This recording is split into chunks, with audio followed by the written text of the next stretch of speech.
दोस्तों, अगर आप भगवान कल्कि के बारे में जानकारी प्राप्त करना चाहते हैं तो आप बिल्कुल सही वीडियो पर आए हैं। इस वीडियो में दी गई जानकारी संपूर्ण कल्कि पुराण का अध्ययन करने के बाद ही दी गई है। कल्कि पुराण 18 पुराणों में से एक है और संस्कृत भाषा में रचित है, जिसको हिंदी भाषा में आपके सामने प्रस्तुत किया गया है। आज के इस वीडियो में हम जानेंगे कब, कहां, कैसे होगा भगवान कल्कि का जन्म और साथ ही जानेंगे कहां होगी भगवान कल्कि की शिक्षा और कौन होंगे भगवान कल्कि के गुरु, और साथ ही जानेंगे भगवान कल्कि और माँ पद्मा के बारे में।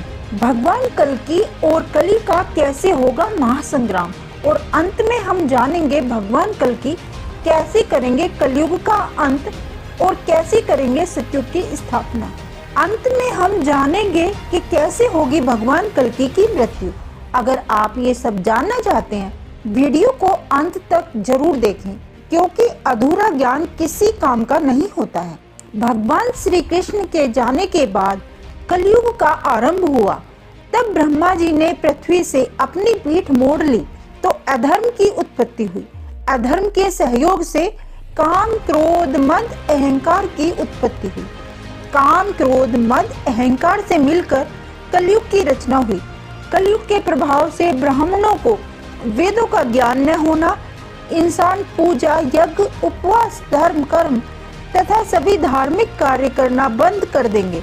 मनुष्य 16 वर्ष की आयु में बूढ़े हो जाएंगे। लोग बेवजह कला करेंगे। लोग व्यास से अपनी जीविका चलाएंगे और निर्धनों का शोषण करेंगे। कलयुग के प्रभाव से शिष्य अपने गुरुओं की निंदा करेंगे। न्यायाधीश दंड देने में असमर्थ और निर्बल हो जाएंगे। जो लोग अधिक बोलेंगे वही ज्ञानी होंगे। धन की कामना से ब्राह्मण शूद्रों के यहाँ भजन भोजन करेंगे। बादल भी खंड वृष्टि वाले हो जाएंगे। स्वयं राजा ही प्रजा का शोषण करेगा, जिससे लोग जंगलों में जाकर रहने लगेंगे। कलयुग के प्रथम चरण में लोग भगवान के निंदक हो जाएंगे। दूसरे चरण में लोग भगवान को भूल जाएंगे। तीसरे चरण में लोग वर्ण संकर हो जाएंगे और चौथे चरण में लोग जाति पाति धर्म सभी भूल जाएंगे, जिससे पृथ्वी पर उपस्थित सभी देवता पीड़ित होंगे और माँ पृथ्वी की रक्षा के लिए और धर्म की पुनः स्थापना करने के लिए भगवान ब्रह्मा जी से प्रार्थना करेंगे। फिर ब्रह्मा जी और सभी देवता विष्णु जी से धर्म की पुनः स्थापना करने के लिए प्रार्थना करेंगे। फिर देवताओं की स्तुति सुन भगवान विष्णु ने कहा कि मैं शीघ्र ही कलयुग में संबल ग्राम में विष्णु यश ब्राह्मण के यहाँ उनकी पत्नी सुमति के गर्भ से जन्म लूंगा। भगवान विष्णु वैशाख शुक्ल द्वादशी के दिन इस धरती पर जन्म लेंगे। भगवान विष्णु के इस धरती पर आते ही स्वयं गंगा जी उनका स्वागत करेंगी। लोग वेदों का अध्ययन करेंगे। पवित्र हृदय विष्णु यश अपने पुत्र के नामकरण के लिए यजु और सामवेदी ब्राह्मणों को आमंत्रित करेंगे। भगवान कल्कि का दर्शन करने के लिए द्रोणाचार्य, वेदव्यास और अश्वत्थामा आदि सभी चिरंजीवी ब्राह्मण का वेश बनाकर विष्णु यश ब्राह्मण के यहाँ पहुँचेंगे, जहाँ विष्णु यश उन सभी का स्वागत करेंगे। सभी भिक्षु विष्णु यश जी की गोद में बैठे भगवान कल्कि का बालक रूप में उनका दर्शन करेंगे। कल्कि पुराण के अनुसार सभी चिरंजीवी भिक्षु ब्राह्मण विष्णु यश जी की गोद में बैठे बालक को पहचान लेते हैं कि यही श्री विष्णु श्री हरि हैं, जिन्होंने कलयुग के पापों का नाश करने के लिए जन्म लिया है। तो इनका नाम कल्कि होगा, जो कलयुग का अंत करेंगे। माता सुमति ने उनका लालन पालन भली प्रकार से किया और वह दिन प्रतिदिन शीघ्रता से बड़े हुए। भगवान कल्कि के 3 बड़े भाई और भी होंगे, जिनके नाम कवि, प्राग और सुमंत होंगे। उनको बड़ा होते देख विष्णु यश बोले, पुत्रों, अब तुम विद्या अध्ययन के योग्य हो चुके हो। मैं तुम्हें ब्रह्म संस्कार, उपनयन और सावित्री का श्रवण कराऊंगा। फिर तुम वेदों का अध्ययन करना। फिर भगवान कल्कि ने अपने पिता से पूछा ये वेद क्या है और सावित्री क्या है, इस पर उनके पिता कहते हैं, वेद ब्रह्मा जी की वाणी है और सावित्री प्रतिष्ठा है। वेद 10 संस्कारों से युक्त ब्राह्मण के पास ही निवास करते हैं। मैं तुम्हें 10 संस्कार देकर तुम्हारा उपनयन संस्कार करना चाहता हूँ। भगवान कल्कि अपने पिताजी से ये 10 संस्कारों से युक्त वेदों के ज्ञाता और तीनों लोकों की कामना को पूर्ण करने वाले ब्राह्मण से शिक्षा प्राप्त करना चाहता हूँ। ऐसा ब्राह्मण कहाँ मिलेगा? इस पर पिताजी बोले, अधर्मी महाबली कली के सताने से सभी ब्राह्मण यह स्थान छोड़कर चले गए और जो ब्राह्मण शेष रह गए हैं वे कली के सताने से अपने मार्ग से भटक गए हैं। तुम्हें ऐसे ब्राह्मण की खोज में दूर जाना होगा। फिर भगवान कल्कि अपने पिता को कहते हैं, मैं ब्राह्मणों के शत्रु कली का विनाश कर दूंगा और पुनः धर्म की स्थापना करूंगा। जब भगवान कल्कि गुरु की तलाश में महेंद्रगिरी पर्वत पर रहने वाले परशुराम जी से मिलते हैं, फिर परशुराम जी उन्हें अपने आश्रम ले जाएंगे। आश्रम पहुंचने के बाद परशुराम जी भगवान कल्कि से कहते हैं, मैं वेदों को जानने वाला भृगु वंश के जमदग्नि का पुत्र हूँ तथा विद्या में निपुण परशुराम हूँ। मैंने कई बार धरती को क्षत्रियों से विहीन कर रखा है। आप धर्म पूर्वक मुझे अपना गुरु मानो, मैं आपको शिक्षा दूंगा। परशुराम जी भगवान कल्कि से कहते हैं, मैं इस महेंद्रगिरी पर्वत पर कई वर्षों से तपस्या कर रहा हूँ। भगवान कल्कि वहाँ वेदों का अध्ययन करेंगे तथा 64 कलाओं का ज्ञान प्राप्त कर संपूर्ण विद्याओं में पूर्ण होने के बाद भगवान कल्कि परशुराम जी से कहेंगे कि जिस दक्षिणा को देने से मुझे सर्व सिद्धि प्राप्त हो, जिस दक्षिणा से आप संतुष्ट हो, वह दक्षिणा मुझे बताइए। इस पर परशुराम जी भगवान कल्कि से कहते हैं कि आप स्वयं भगवान हैं जो संभल में विष्णु यश के यहाँ पुत्र रूप में अवतरित हुए हैं। आपने मुझसे वेदों और युद्ध की शिक्षा प्राप्त की है। अब आप भगवान शंकर से अस्त्र शस्त्र लीजिए और सिंगल द्वीप से अपनी पत्नी पद्मा को प्राप्त कीजिए और इस धरती से अधर्म और कली को समाप्त कर पुनः धर्म की स्थापना कीजिए। यही मेरी गुरु दक्षिणा होगी। भगवान कल्कि परशुराम जी को कहते हैं, ऐसा अवश्य होगा। फिर भगवान कल्कि बलबोधकेश्वर मंदिर पहुंचेंगे। वहां शंकर भगवान का विधिवत पूजन कर और उनका हृदय से ध्यान कर उनसे अस्त्र शस्त्र प्राप्त करेंगे। भगवान शंकर महाकराल अत्यंत चमकती हुई पृथ्वी का भार सहन करने वाली तलवार प्रदान करेंगे। फिर भगवान कल्कि गरुण असुर पर बैठकर अपने ग्राम संबल पहुंचेंगे। वहां पहुंचकर अपने माता पिता और बड़े भाइयों को प्रणाम कर उन्हें भगवान परशुराम द्वारा दी गई शिक्षा और भगवान शंकर द्वारा प्राप्त अस्त्र शस्त्र के बारे में बताएंगे। फिर अपने अश्व पर बैठकर हाथ में तलवार धारण कर धर्म की स्थापना करने के लिए अपने घर से निकलेंगे। भगवान कल्कि राजाओं को आदेश देते हैं कि वेद ही हमारा अंश है और जो ब्राह्मण वेदों का ज्ञान धारण करते हैं, वेदों का प्रचार करते हैं, वे मेरी ही सेवा करते हैं। ऐसे ब्राह्मणों को मैं नमस्कार करता हूँ। संध्या के समय सुखदेव जी भगवान कल्कि के पास आते हैं और भगवान कल्कि से बोलते हैं, भगवान मैं सिंगल द्वीप गया था, वहाँ की हवाएं मधुर हैं, पक्षी सुंदर गान करते हैं। वहाँ राजा वृद्धदत्त की एक पुत्री है जिसका नाम पद्मा है। उनकी माता कौंदी है। राजा की पुत्री का चरित्र पापों को नाश करने वाला है। उन्होंने बहुत वर्षों तक श्री हरि को पति रूप में प्राप्त करने के लिए तपस्या की है। भगवान शंकर से मनचाहा वरदान प्राप्त कर पद्मा अपने पिता के घर गई। वहां कुछ समय बाद उनके पिता ने अपनी पुत्री को विवाह योग्य जानकर उनके स्वयंवर का आयोजन किया। राजा वृद्धदत्त ने अपनी पुत्री के लिए गुणवान ऐश्वर्यवान अनेक गुण वाले अनेक राजाओं को आमंत्रित किया। इस प्रकार पद्मा के स्वयंवर का आयोजन किया जाने लगा। विवाह की इच्छा से सभी देश विदेश से राजा वहां पहुंचने लगे। सभी राजा अपने अपने स्थान पर विराजमान होने लगे। तभी राजा वृद्धदत्त ने अपनी पुत्री पद्मा को स्वयंवर में बुलाया। वह अत्यंत सुंदर थी। उन्हें देखकर सभी मोहित होने लगे। वो लेकिन सभी राजा स्त्री बन गए। तब पद्मा ने भगवान शंकर से प्रार्थना की, प्रभु मेरी प्रार्थना सुनो। भगवान कल्कि सुख से कहते हैं कि तुम मेरा संदेशा लेकर पद्मा को दो। मैं निश्चित ही उनसे विवाह करूंगा और वो मेरी पत्नी होंगी। सुक ने वहां से उड़कर सुंगल द्वीप को प्रस्थान किया और रानी पद्मावती के कक्ष के पास नाग के सर वृक्ष पर बैठ गया और रानी पद्मावती से मनुष्य की वाणी में बोला, आप नेत्रों से लक्ष्मी प्रतीत हो रही हो। विधाता ने संपूर्ण विश्व का रूप तुम्हें ही दे दिया है। आप इतने बड़े राजा की बेटी हैं और इतनी रूपवान गुणवान हो, फिर भी इतनी व्याकुल क्यों दिख रही हो। इस पर रानी पद्मावती बोली, उच्च कुल में पैदा होने से ही सब काम सिद्ध नहीं होते। जब विधाता विपरीत हो तो सभी काम निसफल हो जाते हैं। हे सुक, यदि तुम्हें नहीं पता है तो सुनो। मैंने अपने बाल्य और किशोर अवस्था में भगवान शंकर की आराधना की थी। तब भगवान शंकर ने मुझे वरदान दिया था कि भगवान नारायण मेरे पति होंगे। भगवान नारायण के सिवा जो कोई भी देवता, दानव या इंसान मुझे काम भाव से देखेगा वो स्त्री बन जाएगा। इसके बाद रानी पद्मावती ने शिवजी द्वारा बताए गए पूजन विधि आदि के बारे में बताया।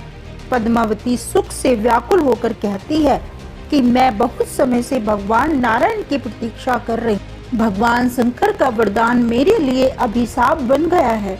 तब सुख बोला, भगवान लक्ष्मीपति ने ब्रह्मा जी द्वारा प्रार्थना करने पर संबल ग्राम में विष्णु यश के यहाँ अवतार ले लिया है। वे इस समय धर्म की स्थापना हेतु धर्म का प्रचार कर रहे हैं। ये सुनते ही रानी पद्मावती बहुत प्रसन्न हुई और उन्होंने सुख को रत्नों से सुसज्जित कर हाथ जोड़कर कहा, मैं तुमसे जो भी विनती कर रही हूँ उसे प्रभु से जाकर कहो और शीघ्र ही उन्हें यहाँ ले आओ। और फिर सुक उड़कर वहां से संबल ग्राम में भगवान कल्कि के पास पहुंचा। भगवान कल्कि उसे रत्नों से सजा हुआ देखकर अत्यंत प्रसन्न हुए और सुख से बोले, मैं तुम्हारा ही इंतजार कर रहा था।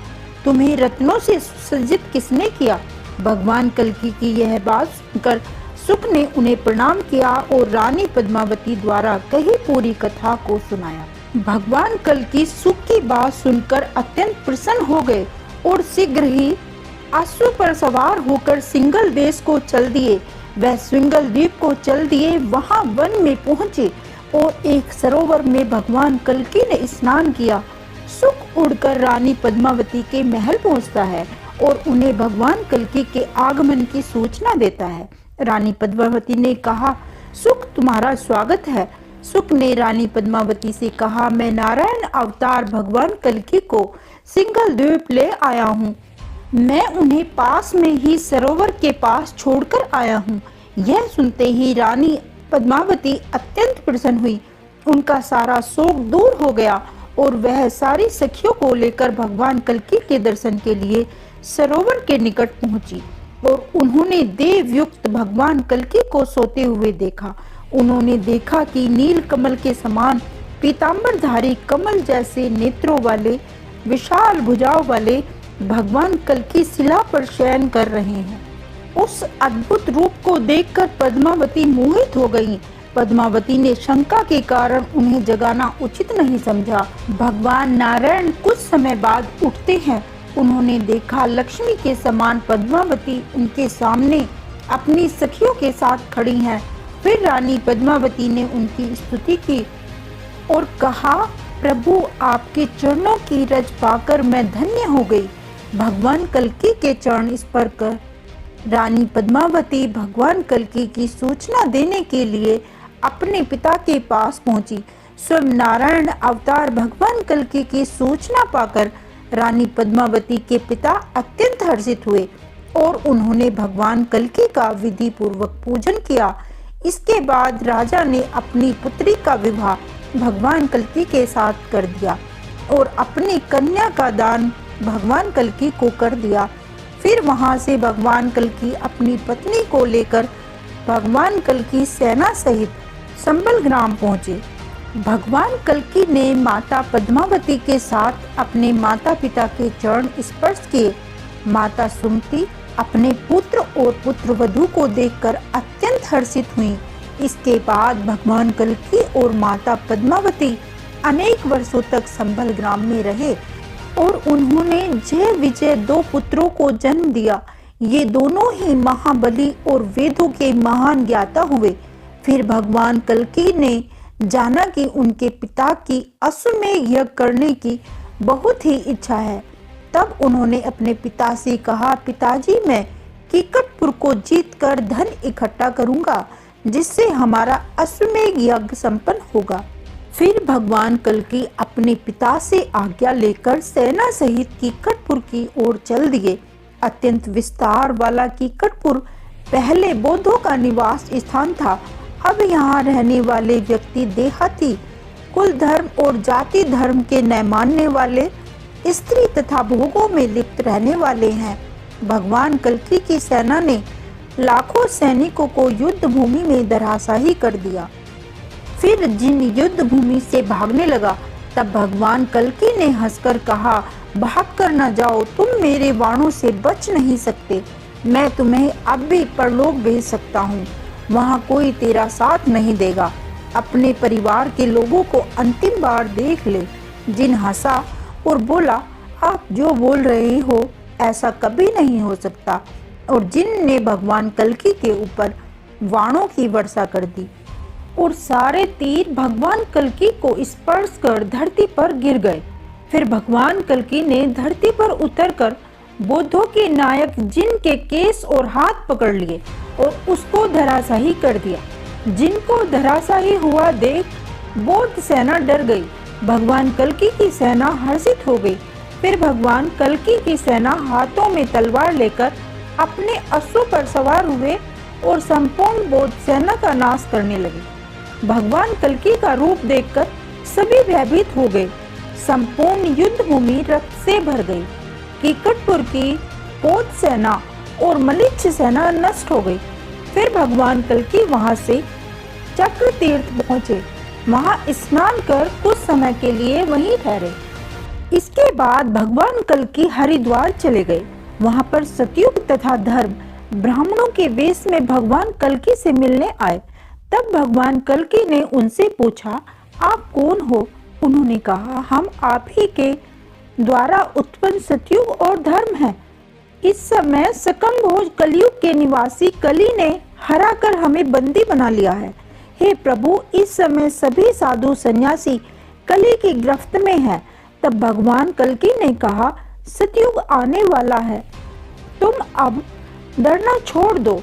भगवान कल्की के वचन सुन धर्म प्रसन्न हो गए और फिर भगवान कल्की धर्म के साथ कलयुग के राक्षस कली के निवास स्थान पहुँचे। वहाँ चारों तरफ भूतों का वास होने के कारण दुर्गंध फैली हुई थी। वहाँ हर वृक्ष पर उल्लू बैठे हुए थे। हर घर में कलह कलेश था। जब भगवान कल्की के आने का राक्षस कली को पता चला, तब वह अपने वाहन उल्लू पर सवार होकर नगर से बाहर आया। कली को आता देख भगवान कल्की ने धर्म सहित उसके साथ युद्ध आरंभ कर दिया। भगवान कल्की की सेना कली की सेना के साथ भिड़ गई। कली की सेना में 2 कोक और विकोक नाम के राक्षस थे।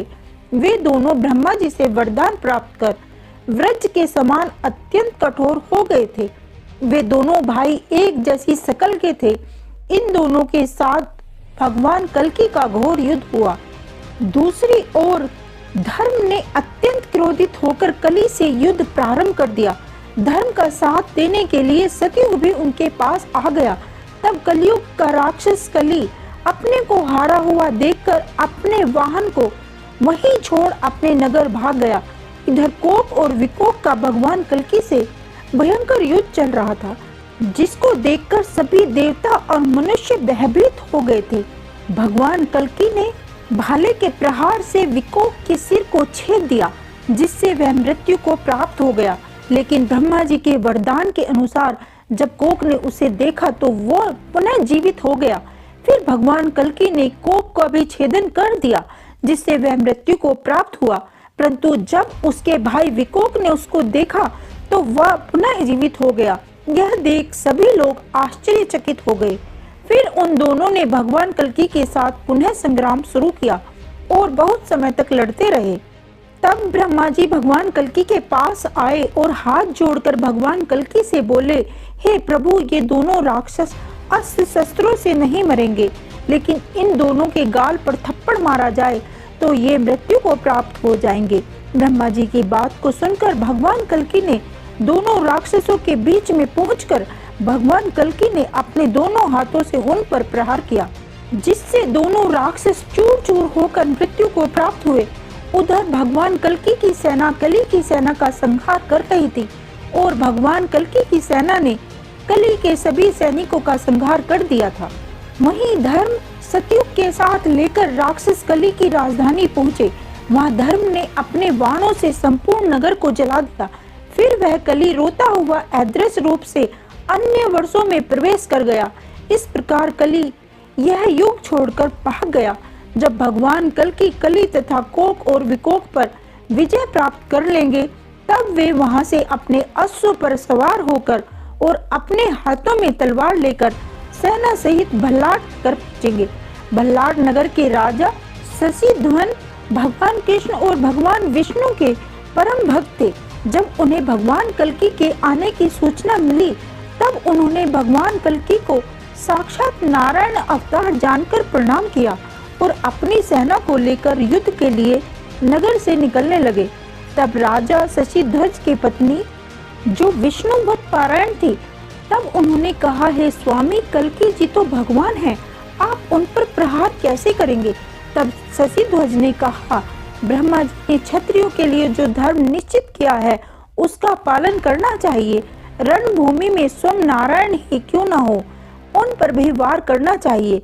राजा शशिध्वज ने भगवान कल्कि के रूप को हृदय में धारण कर कहा, हे प्रभु, आइए मेरे हृदय पर प्रहार कीजिए।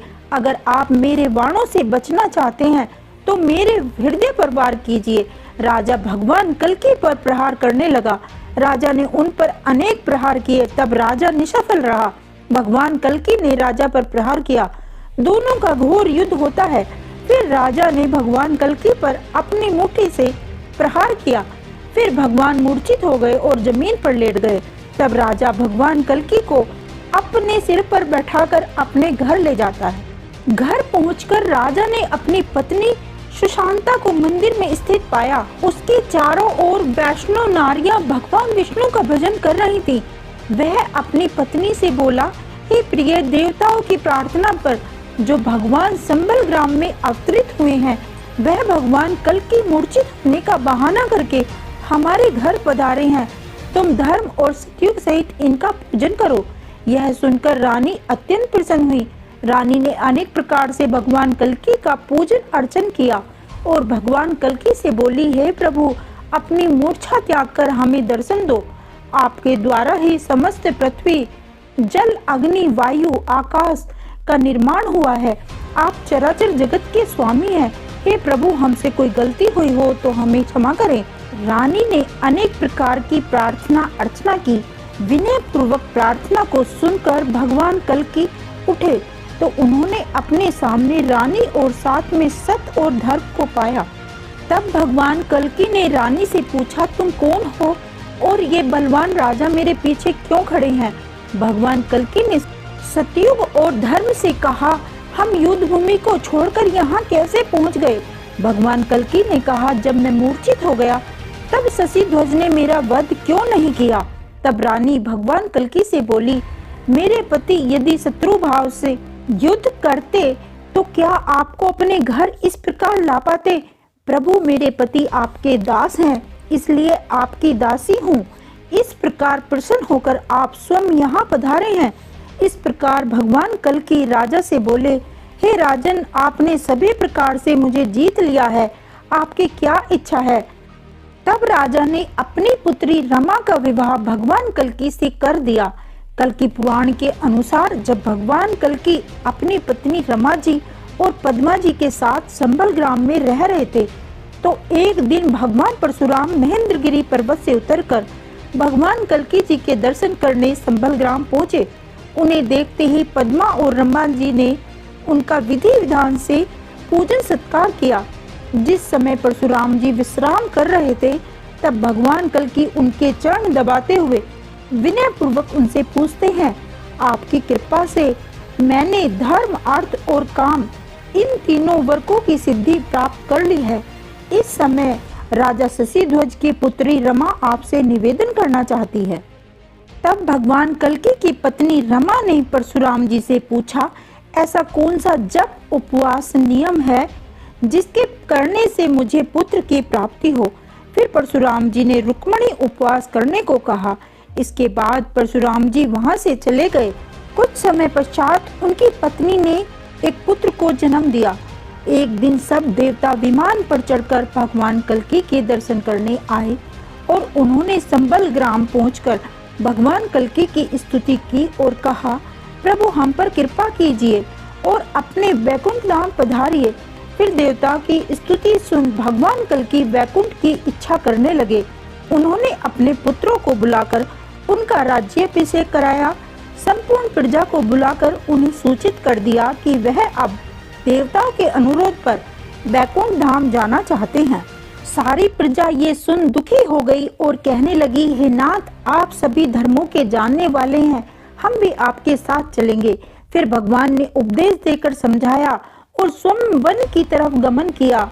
भगवान कल्कि हिमालय पहुंचकर देवताओं के समक्ष अपने चतुर्भुज रूप का स्मरण करने लगे।